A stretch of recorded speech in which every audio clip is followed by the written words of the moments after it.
Alors maintenant, on va parler de votre tome 3 de vos mémoires, votre enfance au Maroc.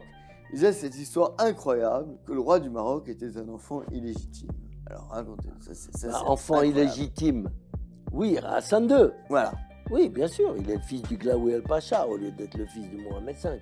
Donc je dis bien que la rivière dynastique alaouite a été déviée par les Français. D'accord. Mais alors ça, vous racontez avec Lyoté qui est sollicité par le gouvernement français pour prendre un meilleur roi à l'indépendance quand les Français doivent quitter le Maroc. Et le roi supposé être francophone et protéger les intérêts français au Maroc. Pas francophone, francophile. Francophile, voilà, c'est ça. Ce qu'il n'était pas Ouais. du tout. Et votre père était un des seuls à savoir que Hassan II n'était pas le fils de Mohamed Ah, VI. c'est lui qui a tout. Les manigances françaises, c'est lui qui les a mises voilà, en œuvre, bien sûr. Donc c'est pour ça que je suis peut-être un des seuls à connaître la vraie vérité. J'avais le dossier en main. Vous dites d'ailleurs que Hassan II n'aurait pas été assez méchant pour tuer son propre père.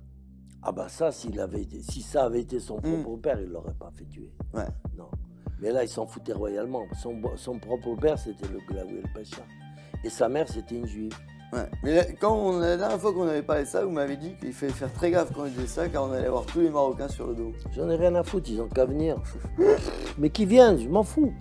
Les Marocains, non, parce que je vais dire, ils commencent à en avoir un peu marre de la royauté, de ce cinéma. Parce que le roi actuel, il est très mal entouré par ses potes. Voilà, et ça va mal. Et il est en train de fomenter une petite guéguerre avec l'Espagne, avec l'Algérie. Comme ça, pendant ce temps-là, le peuple, il oublie sa faim, il oublie ses misères. Et lui, ah, l'Algérie, ah, l'Espagne, ah, si, ah, l'Allemagne. Et voilà. C'est toujours l'excuse. Ils sont tous comme ça, les présidents ou les rois.